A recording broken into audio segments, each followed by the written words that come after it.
महाराष्ट्र में अजीत दादा पवार के plane crash का हादसा एक ऐसा हादसा जिसने महाराष्ट्र की राजनीति में कई गंभीर सवाल खड़े कर दिए हैं।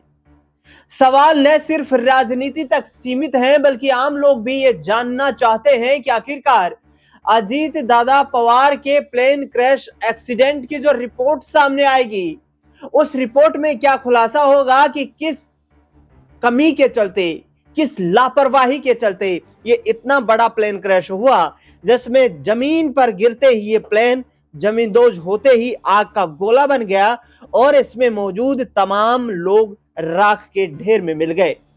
दरअसल अब एक रिपोर्ट सामने आई है अजीत दादा पवार के उस प्लेन क्रैश हादसे से संबंधित। उस रिपोर्ट को आपको दिखाऊंगा, लेकिन उससे पहले यह देखना बेहद दिलचस्प है कि यह प्रीमियम बिजनेस जेट जो था, जो कि VSR ventures private limited company जिसे ऑपरेट कर रही थी, इस प्रीमियम जेट की रफ्तार 860 से 870 किलोमीटर प्रति घंटा की बताई जाती है। एक बार में ही ये प्राइवेट जेट जो है ये 3700 किलोमीटर की लंबी उड़ान भर सकता है। 6 से 8 यात्रियों के इस प्रीमियम बिजनेस जेट में सीटिंग कैपेसिटी है, यानी कि बैठने की क्षमता है। इसके साथ ही बताऊं आपको कि ये बिजनेस जेट जो है ये काफी सुरक्षित भी माना जाता है।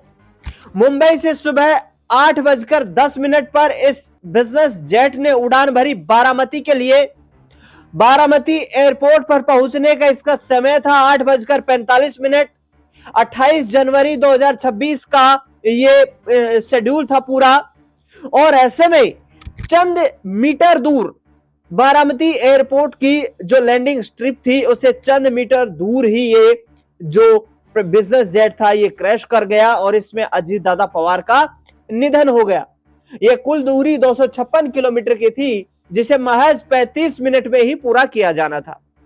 दरअसल अब जो कंपनी जिस तरीके से जांच के दावे कर रही है कि हमारा बिजनेस जेट पूरी तरह सही था, लेकिन AAIB की जो रिपोर्ट सामने आ रही है वो कुछ और कहती हुई नजर आ रही है और इस रिपोर्ट में ऐसे खुलासे हो रहे हैं जिससे कि कई सवाल खड़े हो जा रहे हैं। महाराष्ट्र के पूर्व डिप्टी सीएम अजीत पवार के प्लेन क्रैश की जांच aircraft accident investigation bureau AAIB कर रही है।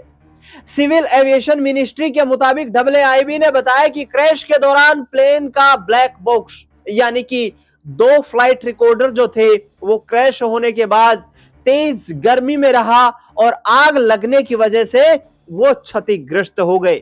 यानी कि उस घटना से पहले क्या कुछ पायलट को पायलट के बीच बात हुई, ATC एयर ट्रैफिक कंट्रोल से क्या कुछ बातचीत हुई, इसका पूरा मसौदा तैयार उस आधार पर किया जाना था जिससे कि ब्लैक बॉक्स को यहां पर जांच की जाती और उसमें जो कॉकपिट होता है उसमें जो वॉइस रिकॉर्डर के माध्यम से जो आवाज होती है कि क्या कुछ कन्वर्जेशन रही, उसके आधार पर यह पता लगाया जाना था कि इस एक्सीडेंट का प्रमुख कारण क्या रहा। लेकिन जांच कर रही इन्वेस्टिगेशन ब्यूरो एजेंसी जो है उसका यह दावा है कि क्रैश के दौरान प्लेन में आग लगी और तेज आग लगने की वजह से ब्लैक बॉक्स क्षतिग्रस्त हो गया। मिनिस्ट्री ने बताया कि प्लेन में लगे इन 2 इंडिपेंडेंट फ्लाइट रिकॉर्डर में शामिल डिजिटल फ्लाइट डेटा रिकॉर्डर का डेटा AAIB ने फ्लाइट रिकॉर्डर लेबोरेटरी में सफलतापूर्वक डाउनलोड किया है। इस रिकॉर्डर को L3 कम्युनिकेशंस ने बनाया है, कोई कंपनी है, अमेरिकी कंपनी हनीवेल का बनाया कॉकपिट वॉइस रिकॉर्डर की डिटेल टेक्निकल जांच की जा रही है। इसका डेटा रिकवर करने के लिए कंपनी से मदद मांगी जा रही है।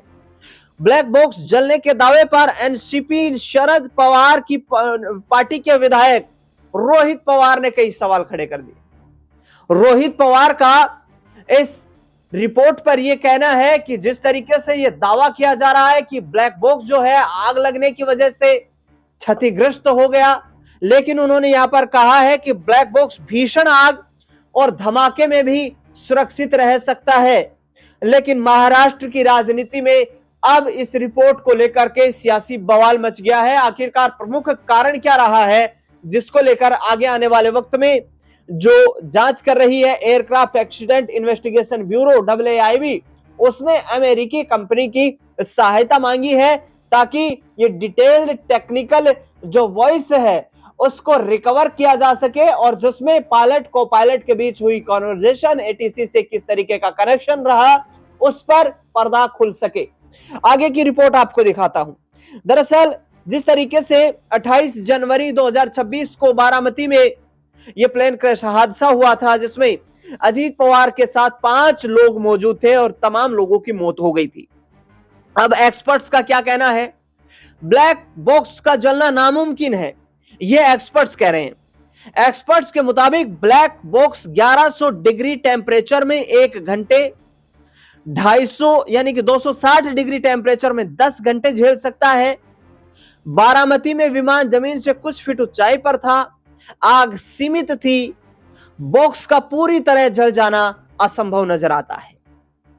अब इस पूरे मामले को लेकर सुनेत्रा पवार ने सीबीआई जांच की मांग कर दी है। महाराष्ट्र के मुख्यमंत्री देवेंद्र फडणवीस से मुलाकात भी की है। अजीत पवार की पत्नी और महाराष्ट्र की डिप्टी सीएम सुनेत्रा पवार ने एनसीपी नेताओं के साथ मिलकर मुख्यमंत्री देवेंद्र फडणवीस से मुलाकात की। बारामती विमान हादसे की सीबीआई जांच की मांग की। सुनेत्रा के साथ उनके बड़े बेटे पार्थ पवार, एनसीपी नेता सुनील तटकरे, प्रफुल्ल पटेल, हसन मुशर्रफ भी शामिल थे। सुनेत्रा ने सीबीआई जांच की मांग को लेकर सीएम को एक पत्र सौंपा। सुनील तटकरे ने कहा कि मुख्यमंत्री ने इस संबंध में केंद्रीय गृह मंत्रालय से बात करने का भरोसा दिया है। केंद्रीय नागरिक उड्डयन मंत्रालय डीजीसीए ने बीते मंगलवार को बताया था कि बारामती प्लेन क्रैश की जांच डब्ल्यूआईबी को सौंपी गई है। मंत्रालय ने कहा कि हादसे की जांच दुर्घटना और घटना अंतिम नियम 2017 और ICAO एनेक्जर 13 के इंटरनेशनल स्टैंडर्ड से की जा रही है। डब्ल्यूआईबी की जांच पूरी तरह तकनीकी और नियमों के अनुसार की जा रही है ताकि निष्पक्ष और सबूत आधारित निष्कर्ष निकाला जा सके। ब्यूरो ने अपील की है कि जांच पूरी होने तक सभी लोग अटकलों से बचे रहें। जांच की डिटेल जल्द ही साझा की जाएगी। दरअसल बता दें आपको कि 28 जनवरी की सुबह VSR वेंचर्स कंपनी का लेयरजेट 45 प्लेन बारामती में क्रैश हुआ था। इसका ब्लैक बॉक्स अगले दिन बरामद किया गया। इसी में ब्लैक बॉक्स में डाटा, फ्लाइट रिकॉर्डर और कॉकपिट वॉइस रिकॉर्डर भी मौजूद है।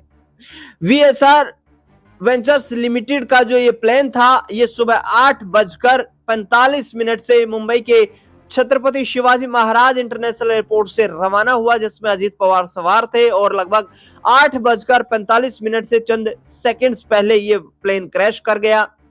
पवार स्थानीय निकाय चुनाव से पहले अपने होम टाउन बारामती में 4 चुनावी रैलियों को संबोधित करने वाले थे।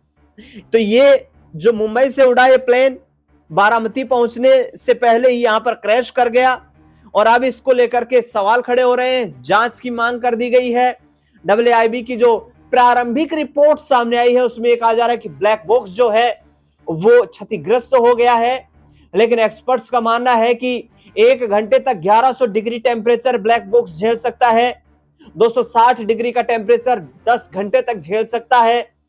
ऐसे में ब्लैक बॉक्स का पूरी तरह नष्ट हो जाना, क्षतिग्रस्त हो जाना संभव नहीं है।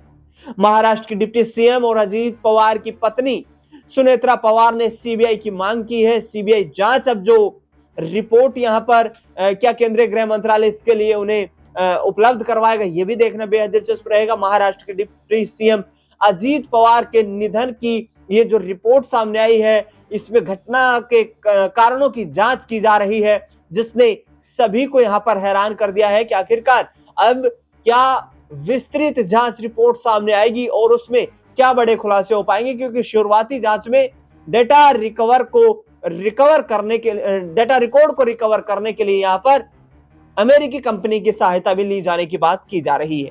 इस खास रिपोर्ट में फिलहाल इतना।